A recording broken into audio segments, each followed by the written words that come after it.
All right. Hello there, everybody. It's Paul Harrison here, the founder and creator of MOBIv8.com. Now, what we're doing here is really there's been a huge amount of people that are very, very interested in what we do as far as weight loss goes because of the results we've had. But we're taking a very, very unique approach here. You know, we're not prescribing any diet, or we're not prescribing any particular exercise regime or what have you. It's all starting with the mindset and psychology that is then leading to people being able to lose a lot of weight and be able to enjoy long-lasting personal change and obviously the success with their weight loss. And really, there's a lot of people who are wanting to get more information on this.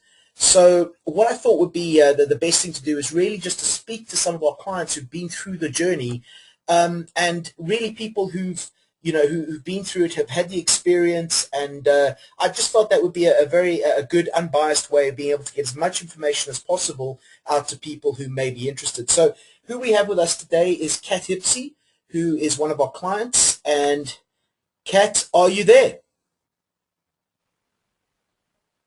I am. Hi. How are you doing? How are you doing?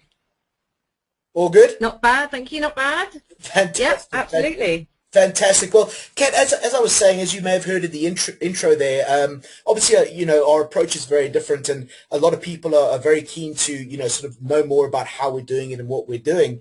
And I mean, you've obviously, you've been with us for just under a year now. Is that correct? Just over a year? Yeah, it's about a year. Yeah. About a year. And Kat, how much have you dropped? How much weight have you actually dropped in that time? I'm now 50 pounds down. So Wow. in old money, that's just short of 4 stone. That is So, fantastic. that's 5 dress sizes. 5 dress sizes. So, yeah. I know every time we speak, you're always taking sort of new steps towards, towards the goal and what have you. But that is absolutely phenomenal. I mean, you must be very, very happy with that, eh?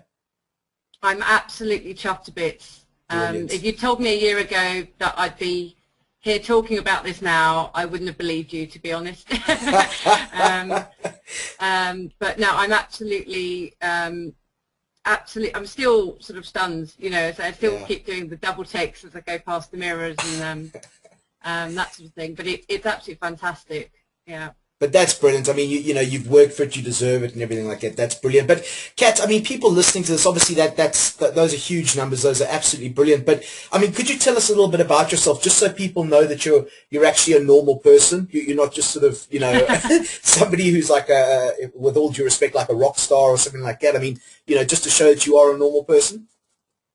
Yeah, I'm an accountant by trade, so I sit a lot. I've had back problems since I was an early teenager, so I never did sport at school. I've always been quite big, and so I've always sort of yo-yoed with my weight for, I guess, just over 20 years. I'm now in my mid-30s, so I've kind of just got to the point that I just needed to do something a bit different. But I say I'm a regular person, I live just outside of London, yeah, so like most people have tried a lot of diets over the years, some more successful than others, yeah, so just moving on, I got to that point, I just needed to try something different. Awesome, awesome. And I mean, before actually joining us at MOBIv8, how long had you actually been trying to lose weight for? I guess it was on and off for about 20 years. Wow, wow. Just constant yo-yo dieting, and to be honest, before this, I probably hadn't done a diet in about 5 years because I got to the point I was very disillusioned with the whole process.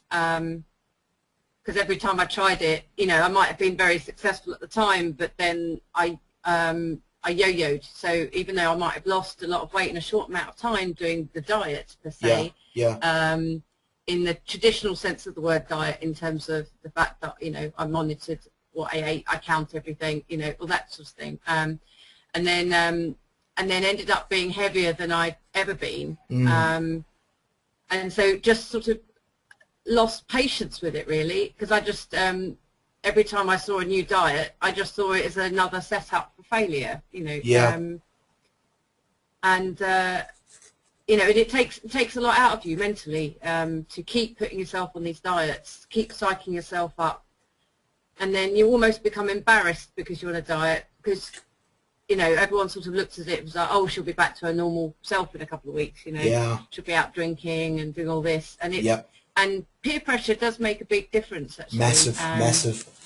Massive, and also just sort of the odd comment from family members. I know they mean well, but actually they're often the worst in terms of damaging your psyche, if you like, in terms of trying to be successful at this. And I know they don't mean anything by it.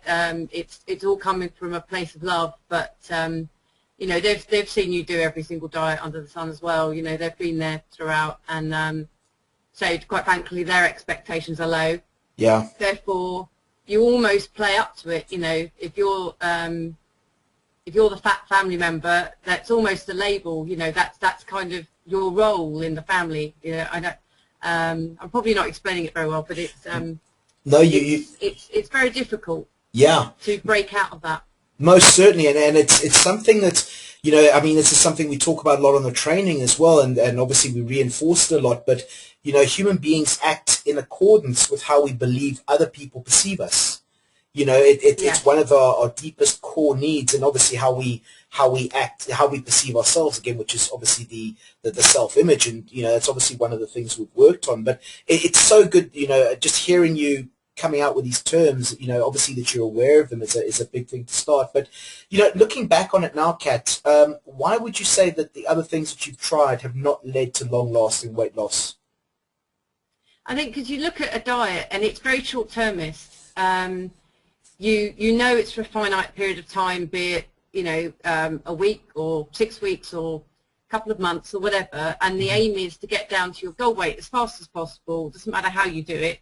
And so essentially you end up starving yourself on one of these low-calorie diets where you're not actually even feeding your body enough to operate. And then, you know, surprise, surprise, the moment you eat solid food again, your weight goes up. Yeah. And so it's very short-termist. They're very quick fix, and so some of them are, you know, they have very good results very, very quickly. But they're not sustainable. Sure. They're all, and often they're quite expensive as well. And you think, you know, you put yourself through that, and you find yourself almost punishing yourself because you're on a diet, because you can't go out, you can't eat food with friends. You know, you find yourself sort of avoiding, you know, going out with your friends, so because you don't want to. Because you can't, on this prescribed diet, you can't have a glass of wine or something. You know, it's so you end up changing your entire lifestyle, becoming a hermit for 6 weeks or whatever. Come out looking great, but then you eat again, eat real food again, and then surprise, surprise, you gain all the weight because you're eating solids. And you have friends, and it is nice to have the odd meal out or have a glass of wine, or, you know, but it's about that you need perspective, and it needs to be what I know now. It is a way of life. The fact that, you know, I am prone to putting on weight. I enjoy my food. Sure. I still enjoy my food. That hasn't changed. But what has is probably what I eat. Exactly. You know. So you know, I'm not going to lie. My portion sizes are probably still a little on the large side. I'm aware of that, you know, but Rome wasn't built in a day, and that's I know that I am losing weight doing what I'm doing, so you know, it's a means to an end. Most definitely, and you're doing so well, and, you know, just I mean, just reiterating again that, you know, that's why we never talk about diets or anything like that. It's, you know, getting the emotional and mental aspects right first, and then the rest. Once we've set that, then, I mean, you're living proof. Obviously, the results come as well. But, Kat, I've got to go back to this a little bit, because there's probably a lot of people listening to this now who, you know, like yourself, like myself as well, went for many, many years trying to lose weight. And, you know, there's always something new on the market, and, you know, people try it and fail again and what have you. But, you know, people can become a little bit cynical about losing weight, you know, if they've tried so many times and not actually been successful. Now, with that in mind, what actually convinced you to join MOBIv8, which was something completely different to, anything that's on the market there? But what was it actually that gave you the confidence or convinced you to join us and to obviously now have this level of success? I think I was at sort of a crossroads in terms of I was sort of mentally I was ready to try again, but just didn't know what I wanted to do, because I knew that nothing out there I'd seen did it for me, and as I've tried pretty much most of the very well-known diets. I won't name and shame, but I've pretty much done them all. From everything. Yeah. There weren't any rules per se in terms of you must exercise 5 times a week and you must only eat carrots on Wednesdays. There was none of that nonsense. It was all very practical, and I understood the fact that with me personally, I know that a lot of my eating is comfort eating. Yeah. I knew a lot of it was to do with the psychology of my relationship with food was the issue.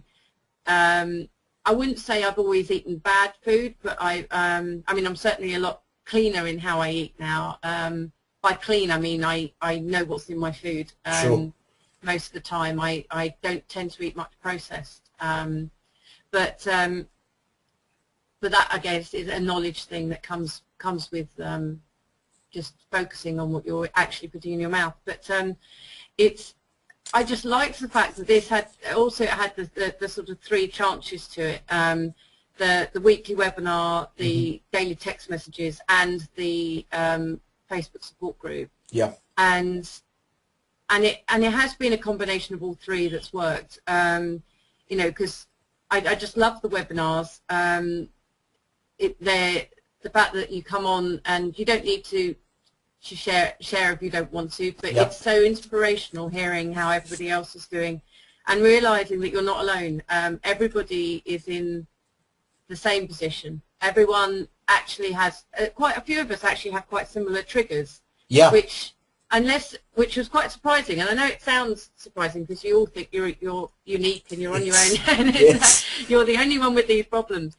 But actually, so many things that come out about other people I can relate to, and vice versa. I've said things that they've empathized with, and so it's been really lovely actually having people who understand you. Rather than your size 8 friend who drinks a bottle of wine every night and doesn't understand why you can't lose weight. It's nice to, in the fact that everybody on the group's at different stages as well. So we've all been through the start, the middle. We've actually obviously now got people that have reached their goal weight, and that's just phenomenal. And so it's the fact that we support each other, and so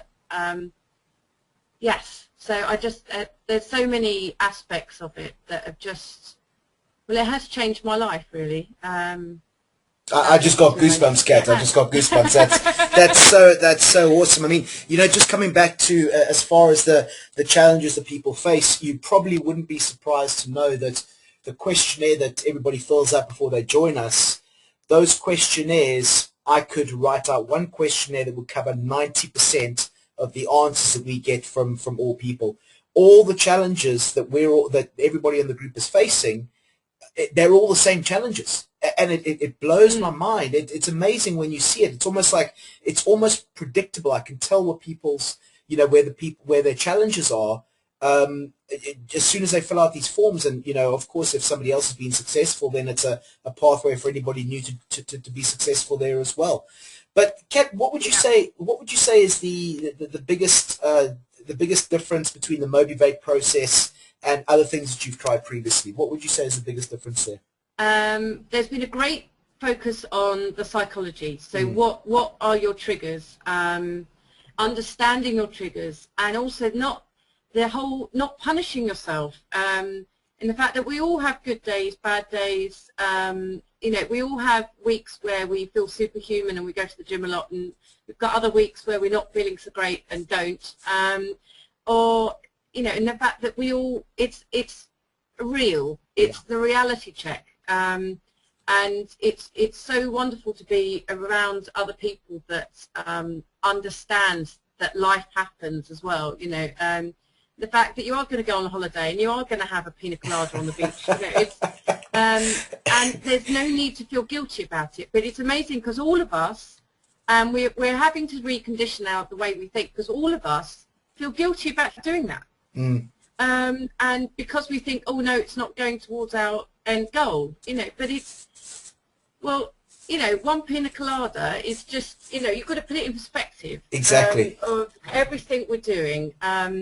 And it's the bigger picture. So that's what's been really great to me, and the fact that I remember I was having a bit of a tough time a few months back, and one of the group members messaged me and just said, please just be kind to yourself. Yeah. And actually that's the best sentence that, and it's so simple, it's not rocket science, but that's really stood me in good stead, in the fact that it's very easy to beat yourself up over, you know, the fact that, you know, I mean, for instance, I moved flat recently and I had a housewarming, and so yes, we had a flamingo party. Sure, and rightly so. And I did drink and I ate, but that was one night. It doesn't mean that I'm not still on my way in terms of aiming for my goals. It doesn't mean I've suddenly dropped them and I'm never going to go to the gym again, just because I had one big party night. Yeah.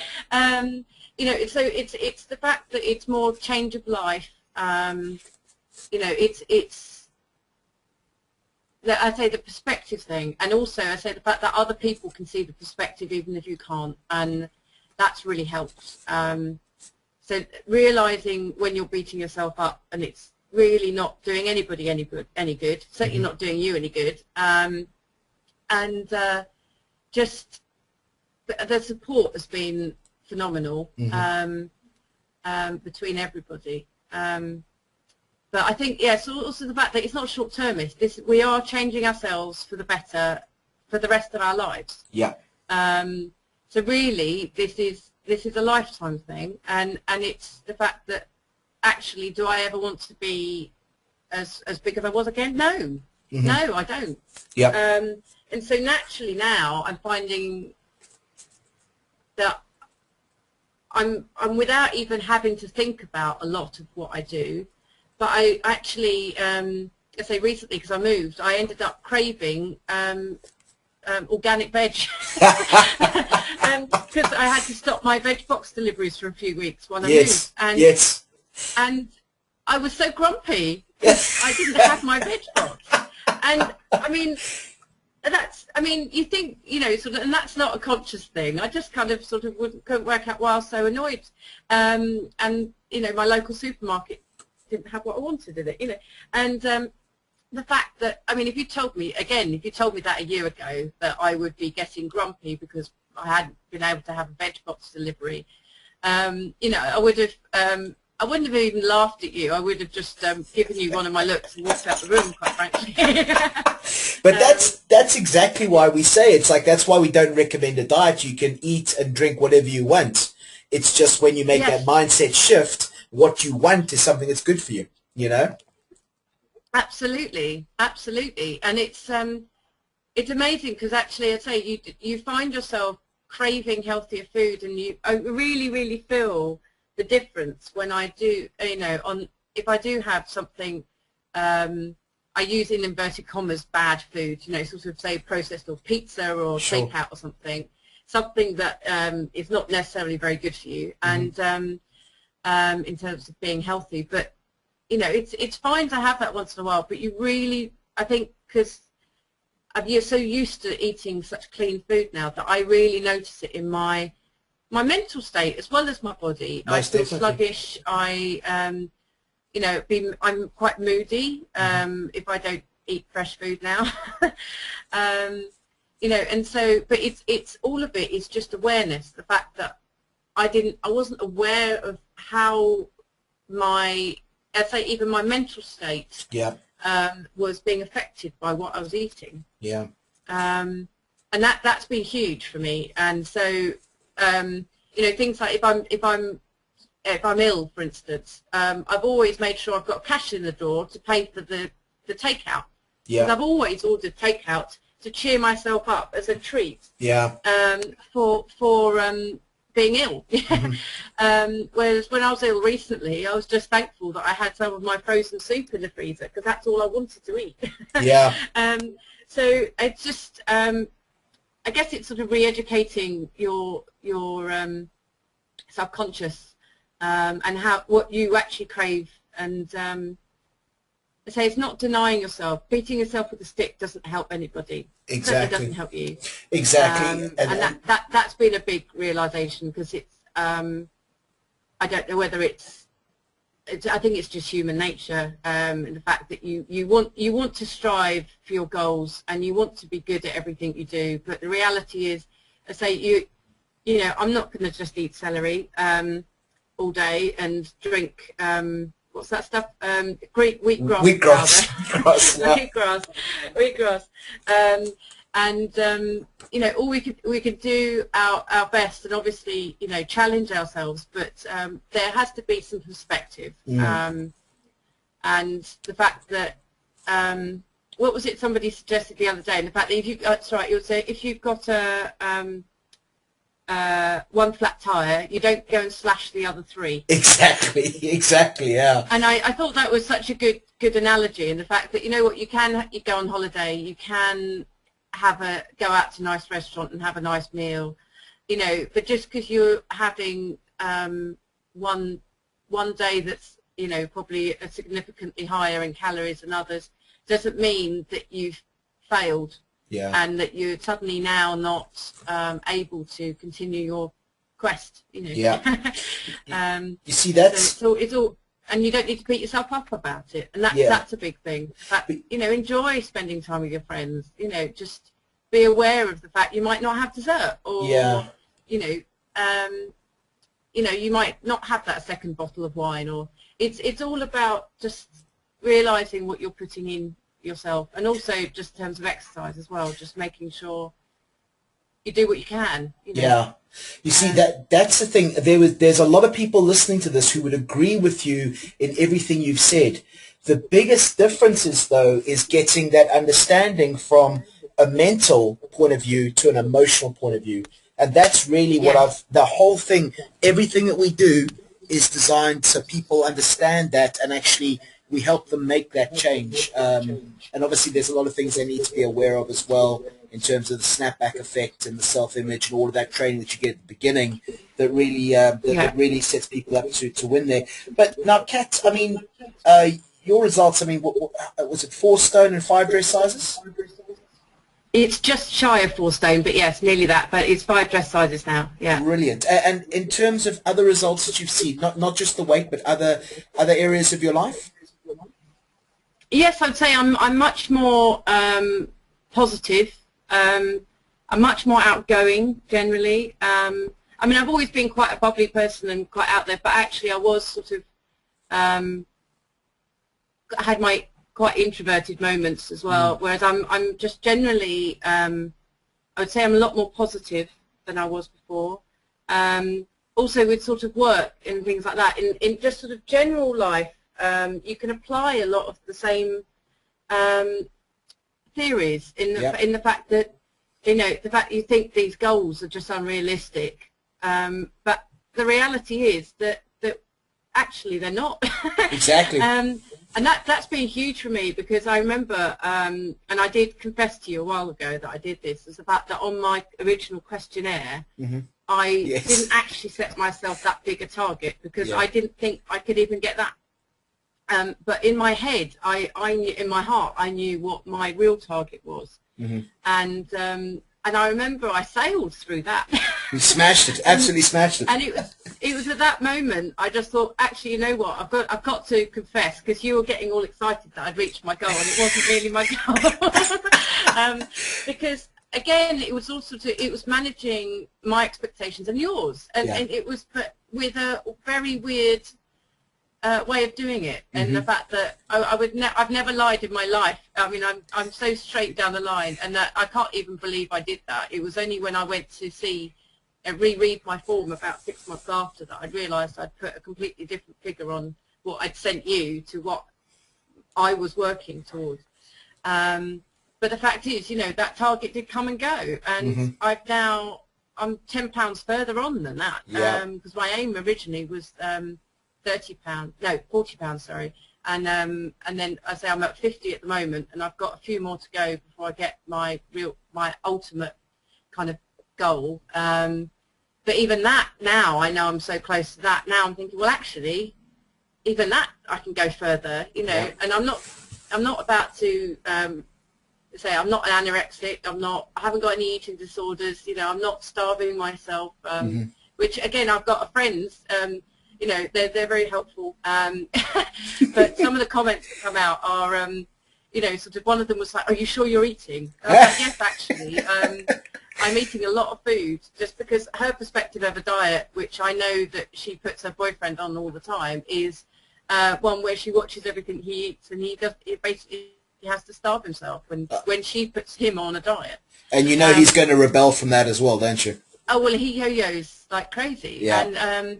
And I know she didn't. She was just coming from a place of love, and the fact that she just was concerned because every time she saw me, I was a lot slimmer. Yay!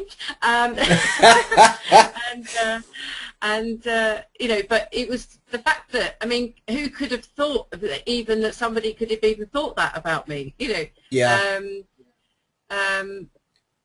So it's the fact that you know, I can only speak to myself, but I know that I'm reaching levels. I've never been this size as an adult. Brilliant. I think the last time I was around this size was probably when I was about 11 or 12, which was, I know by that age I'd already grown out of my mum's clothes, and she's sort of size 10. And so it's, you know, so many things have happened since. So I know I'm going off on a tangent, but it's just, so the impact on my life. One thing happened before Christmas. I was going to a party and I needed a specific outfit for which I'd had to spend a lot of money for it if I was going to buy it myself. And somebody went, "Well, I've got one. You can borrow it." And the fact is that I know to them it was no skin off their nose, whereas to me, I'd never ever been able to borrow any clothes off anybody before. Yeah, yeah. Because I've never been of a size that I might fit. Yeah. Such a great feeling, isn't it? Emotional. Sorry? Such a great feeling. Oh, it was amazing. But it's things all the way through school. Everyone was always swapping clothes, trying on this, trying on that, you know. I've never ever borrowed anybody's clothes because I've always been too big. And there's always the fear of, you know, if somebody, especially if a guy went, "Oh, I'll just lend you my jumper," and then you can't fit into it. Yeah. Which has happened. And that's mortifying. And so I've just never borrowed clothes off somebody. So the fact that that happened, and then I went to another friend's party where she was getting rid of a load of stuff, including clothes, and I came away with several pieces of clothing, because again I could fit into them. Yeah. And that was so incredible for me. I've never been of I would say a high street size. Yeah. You know, and so that's just, yeah, I got so emotional just being able to borrow clothes off somebody. It's been anybody else, it's normal. It's been a hell of a journey, hasn't it? I mean, I'm sure. I mean, obviously, you know, everybody else on the group as well is doing these things, and we've all gone through these things, like not being concerned with who's sitting next to you on public transport, or being able to borrow somebody else's clothes. Those kind of things. Yeah. It really is. It's a huge. It's until people have been through losing the weight, they can't really appreciate how big those things are. But Kat, I mean, that's absolutely inspirational. I mean, do you feel now that you have the skill set developed that you will never have to be concerned about going back to the size that you were? Yes, I mean, it's always it's a constant work in progress. I mean, I think because it's, you know, it is 20 years of overeating, sure. And I've been doing this for a year. So I'm not saying the challenge is over, but I've definitely got the right toolkit. Now I know what I'm doing. You know, the fact that I have more realization about how I react to things, why I might react to things, how to deal with it if you react to things. And I mean, this is the first time I've ever used a gym membership for a year straight, you know. I mean, you know, I just, you know, and the fact that they all know my name in there now, you know, I've never been down that road before. So it is, you know, I've definitely got the right tools now. I know, you know, we all have, I say, good weeks, bad weeks. And I'm, you know, be quite honest, you know, I've had a couple of bad weeks recently, but I'm now got back on track, and, you know, I've been eating lots of my lovely veggies again, and I feel so much better just because I've done that, and been to the gym a few times this week, and just really appreciating life, and the fact that I can do all of this now. I mean, one thing that I haven't mentioned so far is that actually when I started doing this, I couldn't actually exercise very much because I had such a bad back that I was very limited in what I could do. I had sciatica for years. I mean, it all stemmed. I had a coccyx injury when I was 13, hence why I never did PE at school, and then that triggered lower back problems. And so I've had, literally when I've triggered my back, as it were, I've not been able to walk for 2 weeks at a time, you know, so I've always very, very scared of doing exercise. And so, you know, started small, and I think that's what I liked about this group, the fact that you didn't expect me to go and do a 5K run in the first 6 weeks. Completely, yeah. And the fact that just sort of now, after a year, I mean, I've been doing Pilates, which has just sorted my back out. I now don't get sciatica. I haven't had that for about 6 months now, and I didn't realise quite how much that affected my life.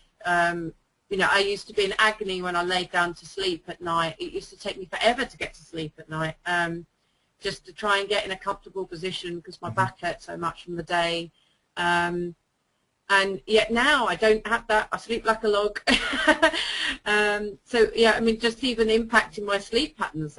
I sleep really well now. I have to say I sleep shorter hours. I've got more energy, which was a side effect I didn't expect to have.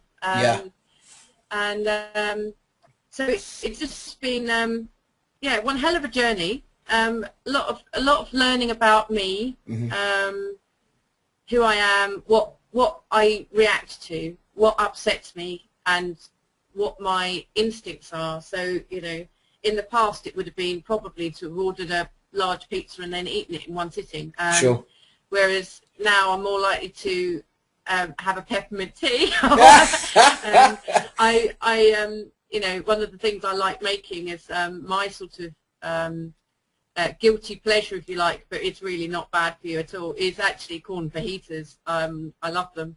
And you just think, you know, I mean, compared with a, you know, giant pizza with everything on it, you know, it's a different league. And I say the fact that I often just want a plate of veggies because that I know that makes me feel good.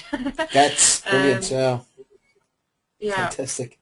Okay, Kat, just to wrap up now, I mean, there's obviously a lot of different people listening to this at the moment and people who've been through different experiences, I'm sure, but the kind of people that you would recommend MOBIv8 to and what we do, what kind of people who've battled with what kind of experiences previously?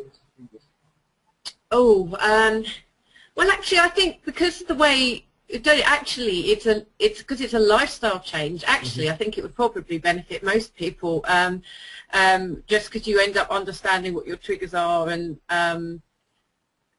you know, the fact that a little does go a long way, and it's all sort of building blocks, and you take one day at a time, and the fact that you're not expected to run a marathon day one. But I think certainly anyone who's fed up with all the, you know, sort of fad diets that are out there, and fed up of going on another diet. You know, we've all been there. I mean, I actually tried to write down how many different diets I've done before I spoke to you, and I lost track because I kept writing them down, and I mean, I came up with, just off the top of my head, at least half a dozen, and I know there've been more. Wow. And I just don't want to yo-yo again. Yeah. You know, because it does take a lot of psychological effort, and to go through change, sure. And you know, psych yourself up to do it. You know, I don't want to be doing that all the time. You know, I don't want to be doing that every couple of years, and then every family party when they suddenly see you again, oh, you put on weight again. It's like, oh. And it's sort of, oh, that's a shame. You know, that's a sort of, you know, it's comments like that. Quite frankly, I'm sick of. Yeah. So I'm not going back there. No, you're not going to have to anymore, eh? No. No, because I want to live life, and just the fact that I've done so many things. I went hiking in the Cambrian Mountains in Wales last year, and there's no way I could have ever done that before. And I mean, it was sheer grit to get to the top of this peak. You know, I can't tell you, considering I'd never done it before.